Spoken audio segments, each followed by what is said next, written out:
Okay, it's time to put on your headset. Put on your headset. How are you guys? Everything is okay? Super. So welcome back here at the keynote stage. It's so nice to see all of you. We have the next keynote speaker, and this is Chris Moore. He's the co-founder and CEO of Nordic Group, a healthcare cluster to reform that has committed to reform healthcare. With over 25 years of leadership, Chris has pioneered the innovation areas, actually across several sectors, and from functional medicine to biohacking and to health technology. So please welcome Chris Moore.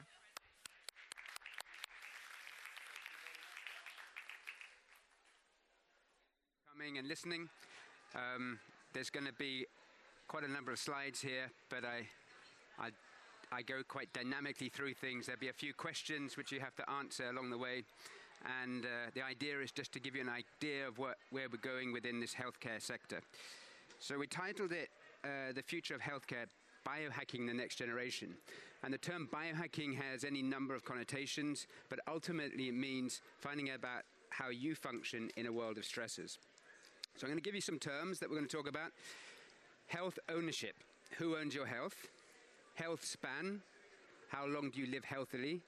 Longitudinal data, how do we get to understand how our bodies work over a longer period of time? And building resilience. So they're the four key terms we're going to get through today. First of all, a quiz, and I need participation, okay? Not too difficult a question, but who owns your health? Is it your mother? In some cases, mothers do think they own your health for a long time, but it is not. Is it your doctor? Is it the state during COVID? I think they might, they do think so sometimes. Or is it you? Hands up if you think it's you. Okay, so we're in the same base. It is you, and yet I think as a society, we have forgotten that. We go to the doctor when we're sick and say, save me, instead of getting to a point of prevention and avoiding disease. So this has to be the key mantra of the 2020s. Prevention is better than disease itself. Oshai wrote, try asking a medical practitioner what health is. It's very strange, but no doctor in the world can tell you what health is. If you ask doctors, they will say, I can only tell you what the diseases are or what their symptoms are. But about health, I know nothing. I can only state that what remains when there is no disease is health. That is the paradigm of the 20th century. Don't come to a doctor unless you're ill, because they don't know what that means. So what we're seeing in the 21st century, and we're a quarter of the way through it now, is a growing divide between those that have health and those that don't. And how do we address it? Look at these numbers. This is for publication this year in the UK. And the key findings are that we have 5-year-olds who are shorter than their peers were just 10 years ago, right? This is a fact. This is not something that I'm making up. This is published. We have young kids who are shorter today than they were for a generation ago, well, not even half a generation ago. Babies born today will enjoy 1 year of less good health than babies born a decade ago. This is tragic. This is 21st century. This is what we're doing to society. So, new term, health ownership. We now know we own our health. Okay? We have a social and moral obligation to be well, and I think that needs to be driven home to everybody in society. It's personal and it's social, and the development consequences, the economic consequences and human consequences of bad health are dramatic and very, very expensive to society. Yesterday I was in Prague, where we had a Nordic conference, and I had the pleasure of having Professor Jerzy Jovak speaking. He's the former CMO, Chief Medical Officer of FIFA. This guy is 76 years old. He looks fantastic, really, really fantastic. And he put up this slide yesterday from Bryant McGill. Health is priceless wealth. Invest while you can. So that means doing it before you're ill, all right? Do things to prevent getting disease. That's the key mantra. So if we take a step back and just applaud what we've done in the last 70-odd years, the advent and the implementation of penicillin changed society. It ended death by infection, and we gave solutions for many patients the world over. It promised so much. We saw reduced death. Vaccination programs helped childhood disease reduction, potentially. These could have been transformative and wonderful examples of medicine, but what happened was the overuse of antibiotics, the waiting of disease to occur before people went to their doctor, and instead we saw a tidal wave of chronic disease. I don't know what the numbers are today, but it's 60 or 70% of all doctor visits are caused by chronic disease. They are heart surgeries. The development there was fantastic. We can operate your heart, we can take it out, we can put it back together again, and you can survive. I met one of the doctors who was the early pioneers of open heart surgery, and he stopped after 70 surgeries because he said 68 out of the 70 could have been prevented. Why are we waiting until our heart doesn't work to do something?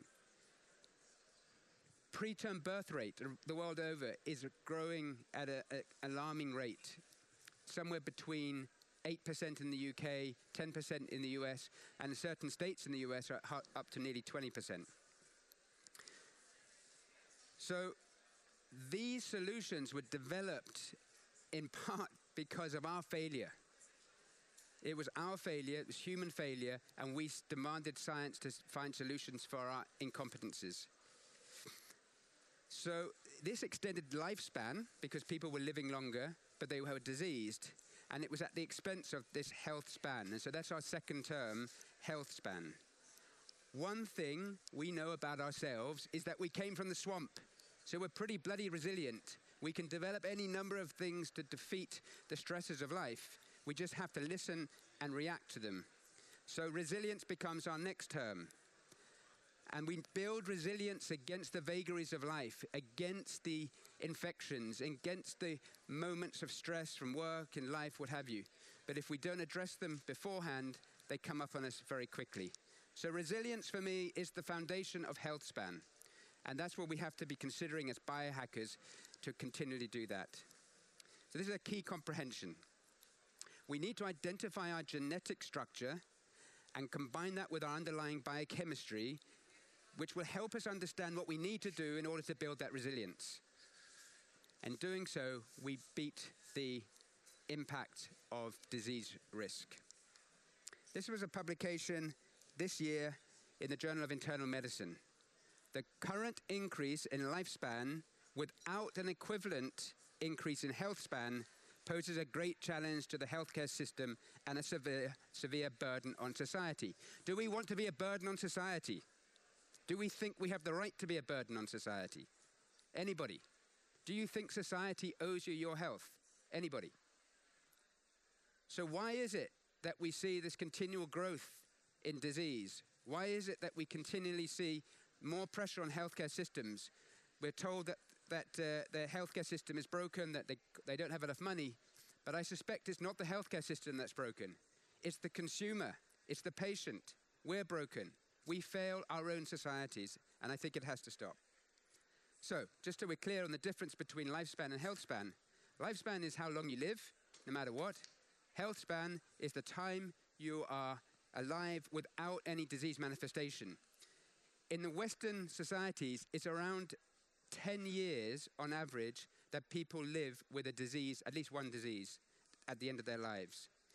In the UK, females, in fact, have nearly 20 years. I think it's 18 years, because they're ill and have medications and need interventions.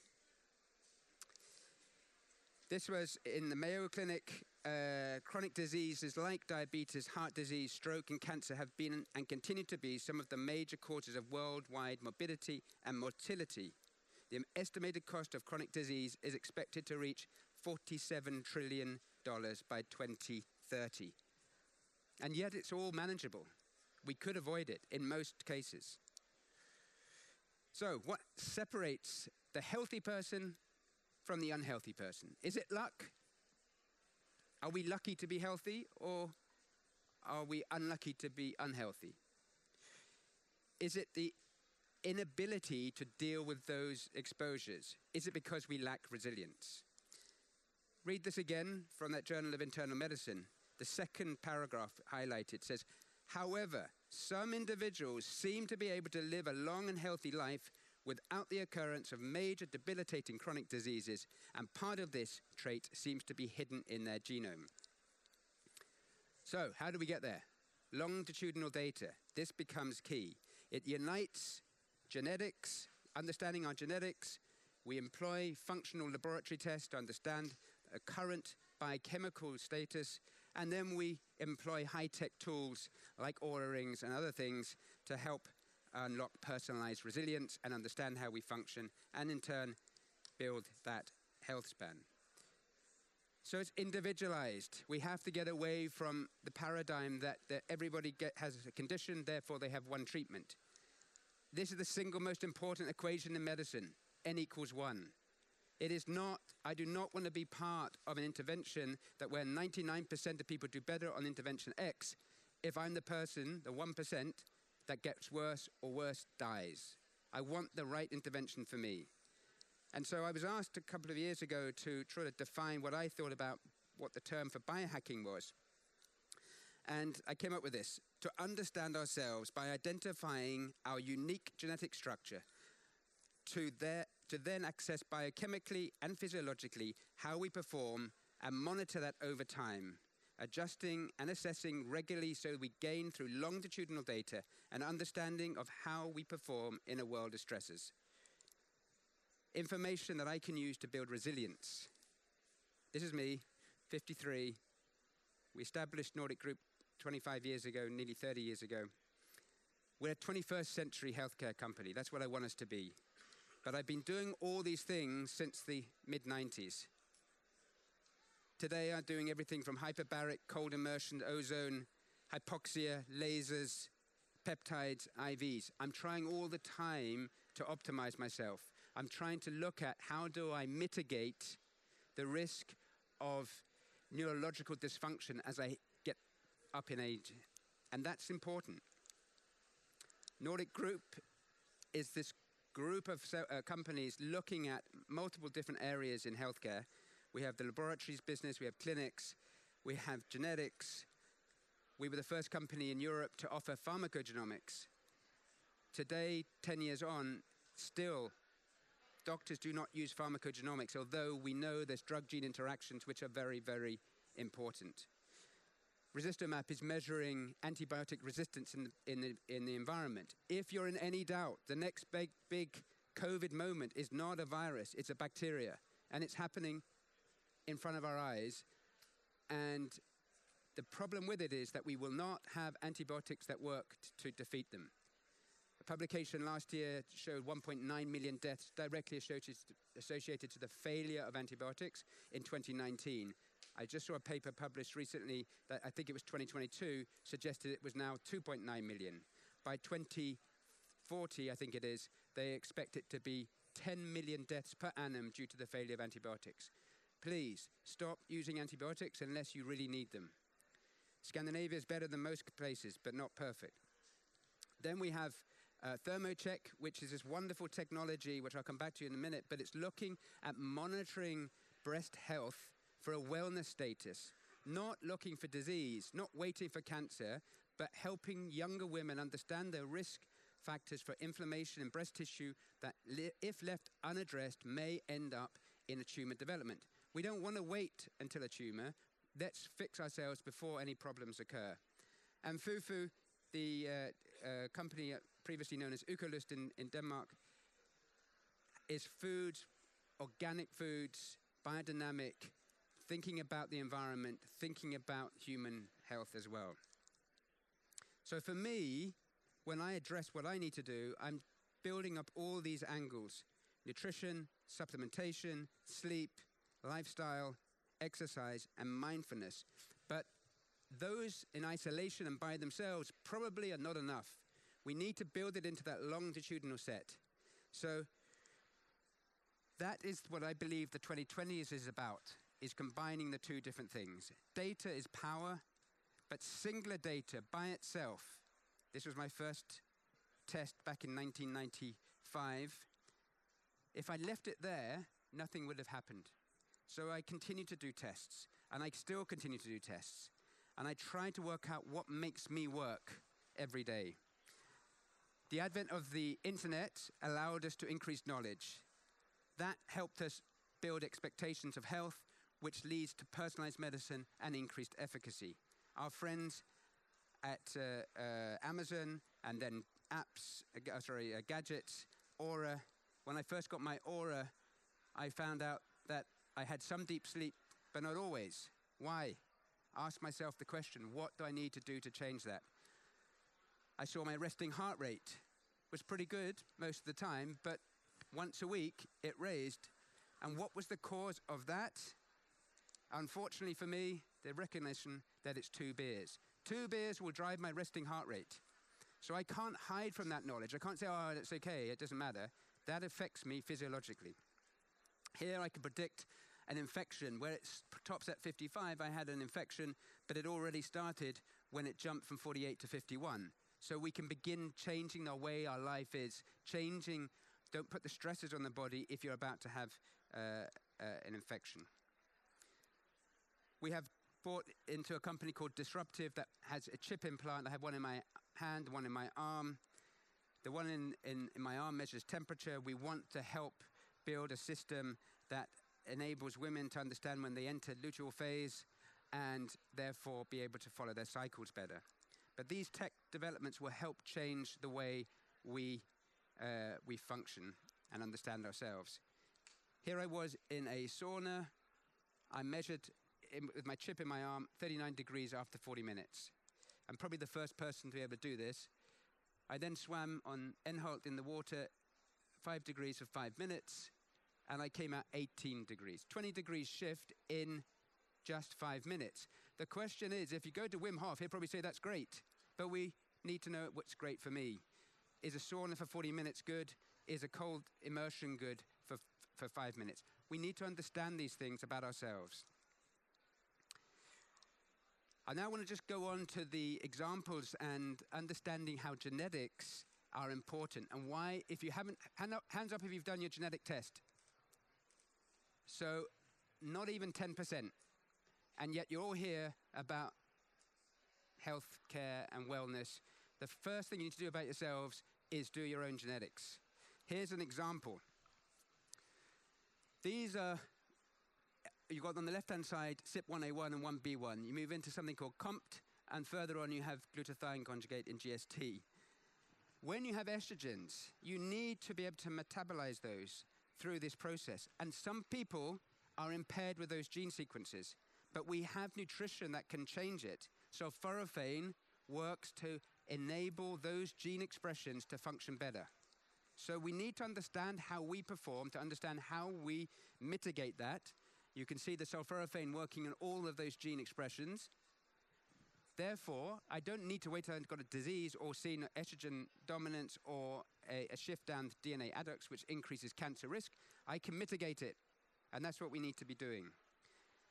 We did this, we looked at some biohackers, and we saw that they had a greater risk of TNF-alpha gene expression.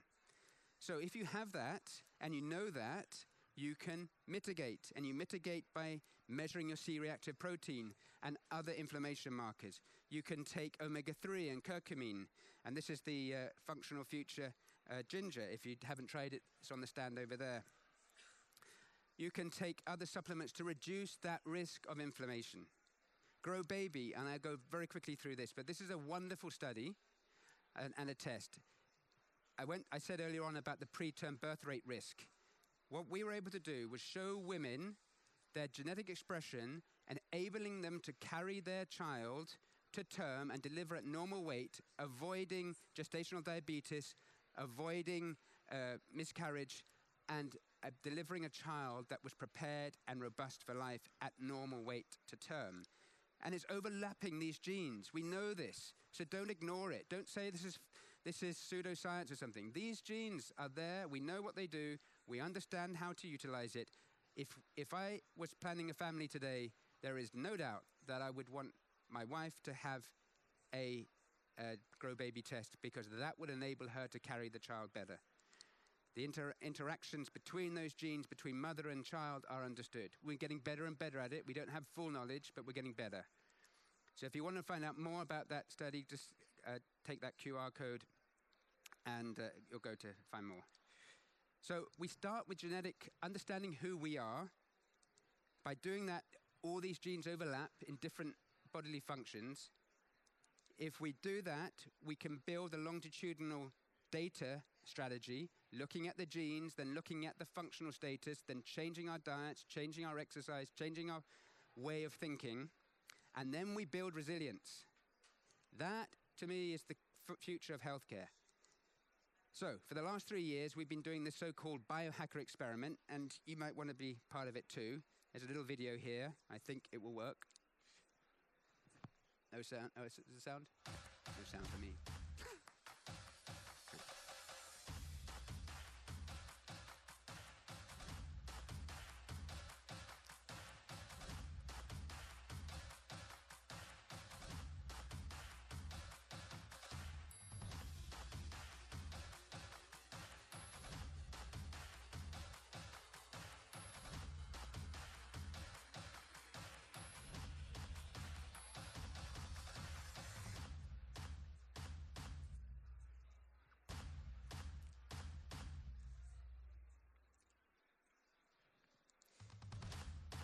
I need to jump to the next slide.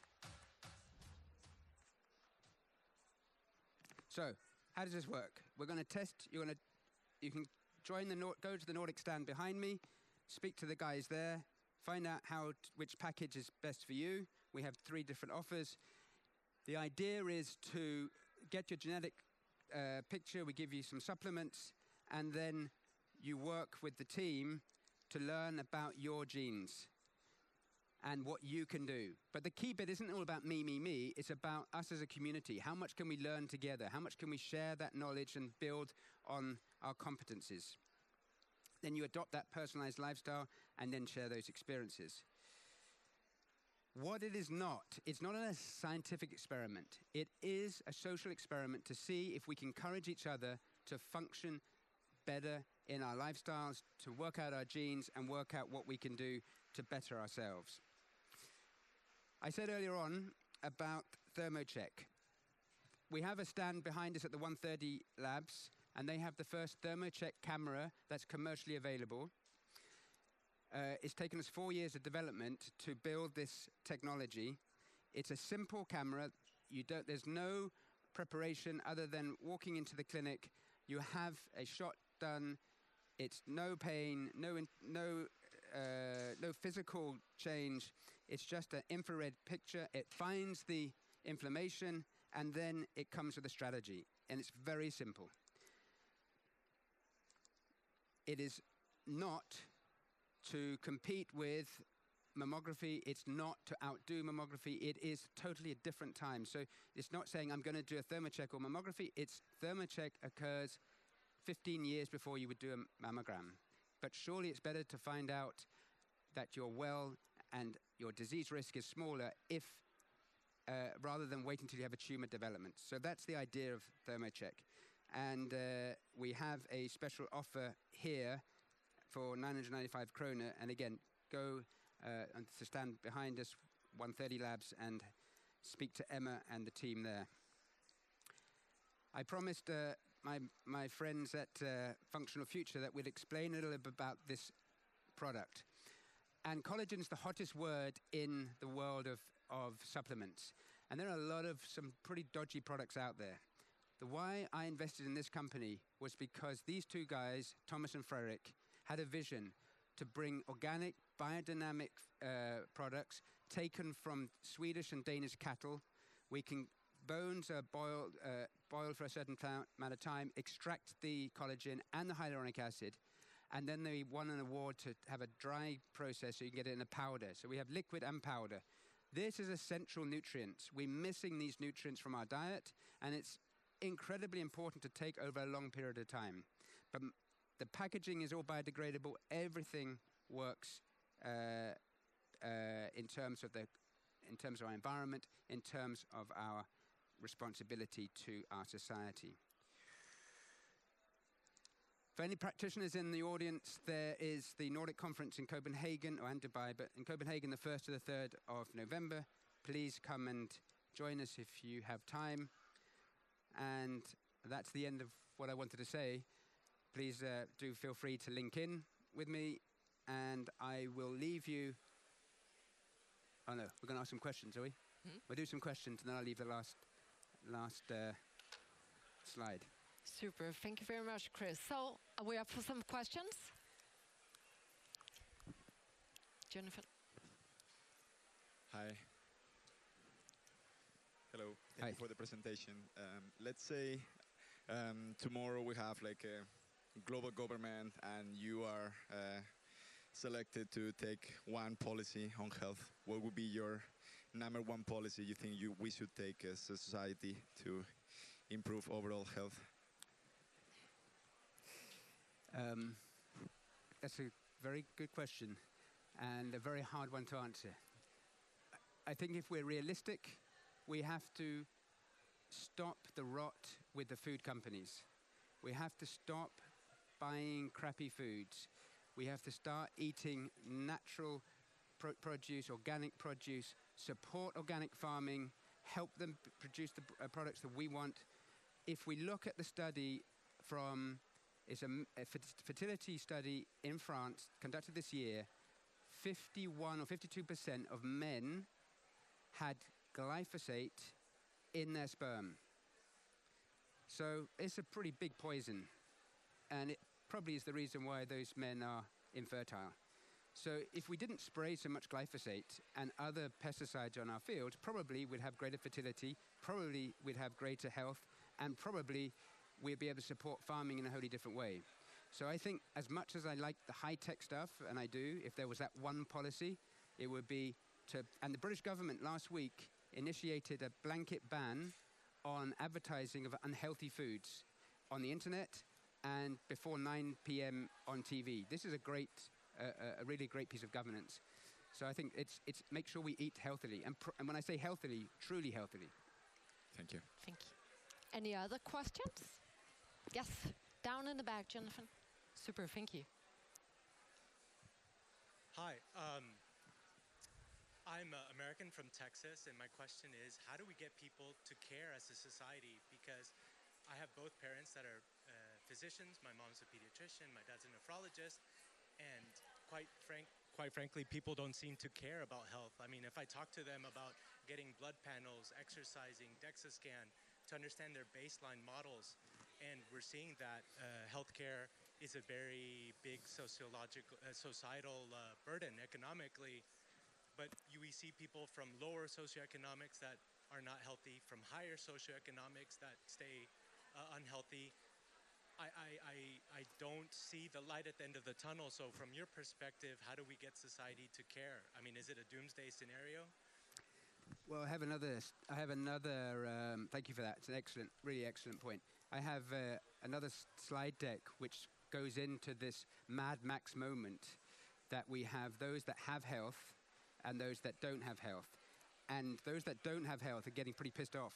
So they're going into the hospital system saying, it's my right to be well, you need to fix me, this is unacceptable that I can't see a doctor today, tomorrow, next week, I need to be operated, I need to this, I need certain drugs from a small Danish pharmaceutical company to help me lose weight. These things, I mean, I'm just going to make this point. I read a couple of weeks ago that Ozempic was now viewed as a longevity drug. I don't quite understand that. But the only thing it's doing is perhaps helping some people that would die earlier to live a little bit longer. I think we're in a generational shift. I can promise you in 1995, nobody would have been here. I would have been banging on doors of doctors all over the world and nobody would have listened to me. Seriously. I'm just a bit manic and keep going. So today we're working in 80 countries. We have tens of thousands of doctors that we work with, and that shift is underway. It's not going quick enough, I agree, and there are challenges around that communication, but Mark Hyman from IFM Friday was at a congressional meeting in the US about how do we deploy healthier living. Your parents are perhaps beyond the, we can't help them. They don't want to be helped, but the next generation do. And it's indicative here, if you look around you, the average age is not your parents' age. And so in my case, I believe we have to educate children properly.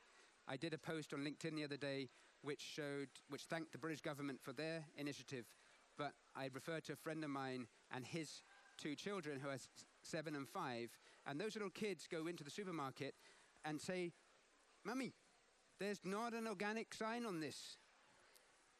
Or, "Is this healthy?" So if you ask the kids to start asking the questions, they're going to do it. And so I have 2 little boys who are big boys, and their whole life has been around eating organic, eating smoothies every day, doing their tests, not taking medication. When I say test, doing their lab tests to get that longitudinal data, and find out how they perform best. But the answer to your question, finally, is to keep on beating away. Do not accept defeat. We've got to keep changing the narrative and say we won't accept this shit. And if we do that, we will win. Super. Thank you very much for the questions, and thank you very much, Chris. Pleasure. Thank you.